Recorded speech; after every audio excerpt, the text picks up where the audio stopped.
Well, 7 o'clock in the morning is a funny time in Manchester because you've either been up all night and just on your way home, or you've just come out early in the morning. And normally you can tell if they're a bit bleary-eyed and a bit staggery, then they've been out all night. Hi, I'm John Considine. I'm a tour guide and taxi driver in Manchester. And it's my great pleasure to show visitors and taxi customers around this fantastic city. Manchester's like a village, but a great big one, so it's really good fun being sort of part of the fabric of the city, which taxis are.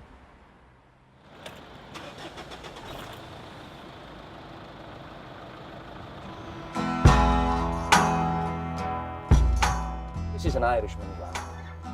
We're all second generation Paddies, and they call this memory lane because we're all old and all we want to talk about is yesterday, what happened when I were a lad and all that rubbish. A mate of mine, he said to me, if you get your Hackney licence, you can borrow the cab while you know, for a few weeks while I'm away. As soon as he said no charge, all of a sudden a little bulb in my head lit up. I thought, oh, we'll have a dabble at that rather than sit at home, you know. So that was 35 years ago, and I retired in September. Probably about 1,800 drivers, there's about 1,100 cabs. Unfortunately, there's only 3 women drivers that we've got, and out of that, there's only me crazy enough to work the nights. I think I've heard more or less every chat-up line from an 18-year-old to an 80-year-old. The best ones was from an elderly gentleman who said that it'd take me away from all this and I could live in comfort for the rest of my life and wouldn't have to work.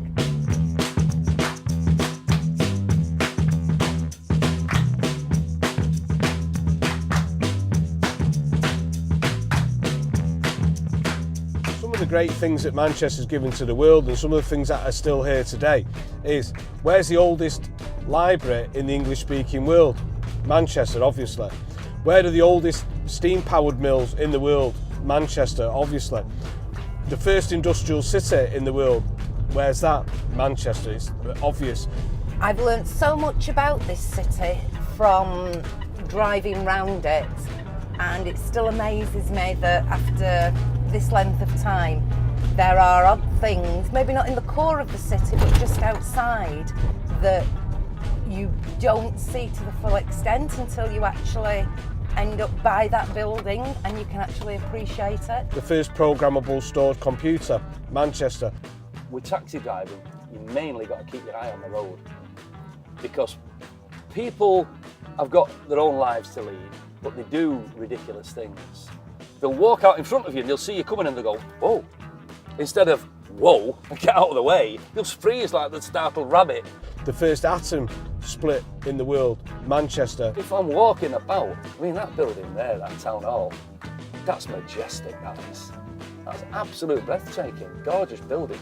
Sorry, I'm just getting asked direction. Best go Trafford Centre, mate, left or right? Left, really, but do you not? But you can't get through. All right, lads. Cheers.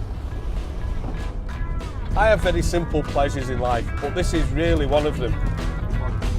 This is Jutland Street, and this is the steepest street in Manchester. So we get a great view off the top, and we also get a great view driving down it as well. So not quite every day do I come up and down Jutland Street, but I do come up and down Jutland Street probably more than I should do, really, for the good of my taxi. I don't realise how much you enjoy it till the cab's off the road. There's great cultural differences in the taxi drivers of today. When I came on the cabs, it was just Jewish lads. Getting a cab in the 70s and 80s, all the drivers were very professional. They didn't bore you with their life stories. They didn't tell you their views on the world. The secret is not to read too much. Some of the guys have to get the paper in the morning. So they then sit down in the cab, there's no work. Every time there's no bum on seat, they're losing money. And you open the paper and you focus on all the bad news because you've put yourself in a downer. Don't read all the bad news. Just get on with your life. Just count your blessings. There's 3 muscles to smile and 27 to frown. Who wants the hard work? Go for it, be happy.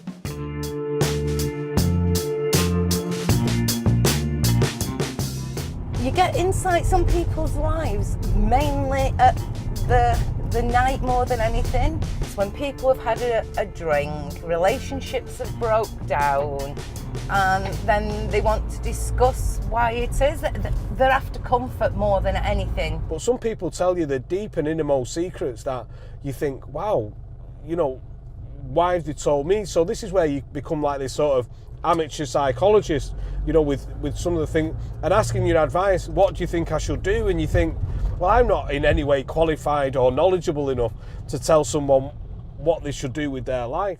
I'm quite a sensitive soul. If they get in and they've got problems, I keep zipped up. And if they want to say anything, I can listen. You try and talk to them and try to reason with them, but make them still feel wanted more than anything. People feel rejected once a relationship breaks down. Hopefully I try and give fair and impartial advice, and fingers crossed people take on board what I say.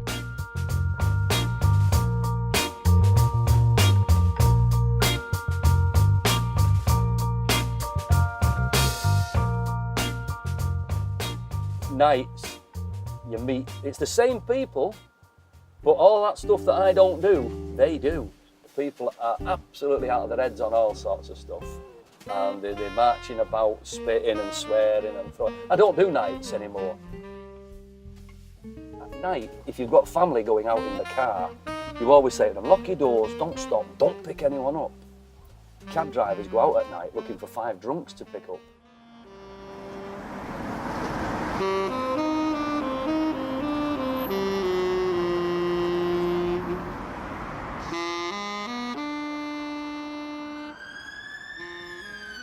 I'd like to think as taxi drivers being the 4th emergency service, sometimes you feel like you're a combination of a doctor, a psychologist, and also a bouncer. So you get all the different types of people that you have to deal with. So when you work a busy weekend, it might become like a bit of an extension to a nightclub. It might have come to a bit of an extension of a hotel room as well. So we have to have a little bit of decorum in the back of the taxi. What I try and say to people is, treat the back of the taxi like you would your grandma's front room.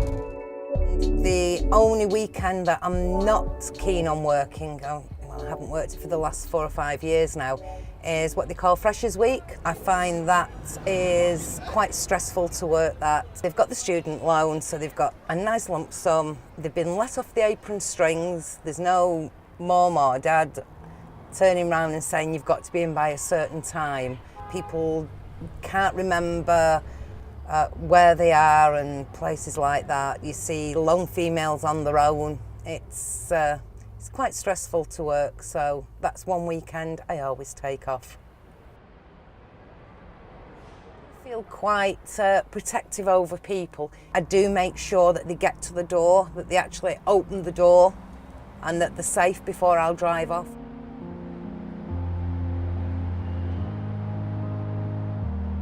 I think being a taxi driver, you get a different outlook on the world. You know, for instance, where the prostitutes hang out, the ladies of the night or whatever you wish to call them. You also know which is the big areas for things like the drug dealing and things like that. I think you're exposed to all aspects of society, and the dark side is one of them that you are exposed to, and it's not a particularly nice one sometimes, that, and the exposure to it sometimes maybe give you a little bit of a, not callous, but a little bit harder to some of the things that go on in big cities. You really do have to live on your instinct, your wit, and I've known of drivers having guns, knives being pointed to them, somebody trying to be strangled by their own seatbelt. So things like that do happen, and it's part of the risk. No point arguing with somebody who's had a drink. Just agree with them. I think you're a little sawn off and you know what I'd do with that beard. Yeah, I don't blame you. You know, it's because you can't make them see sense. They can't get past the alcohol. I'm not a troublemaker. I don't deal in trouble. I don't want trouble. I don't get any money for trouble. But I don't like pain. I've realised I'm allergic to pain. If I get in pain, all salt water runs out of them eyes, out my face, and I'm not suffering that any longer. Fortunately, a lot of people do have negatives about the night. However, I find it's really vibrant. 95% of people are really nice, really pleasant. They're just out to enjoy themselves. How would you sum the life of a taxi driver up? Interesting. It's just an odd job. You've got to be something wrong with you to do it. How long have you done it now, Tommy? 35 years. 35 years. I was going to say, I've not done that long yet. Come home for 2 weeks. I don't like driving. I don't have a car. You never know who you're going to pick up or where you're going to go.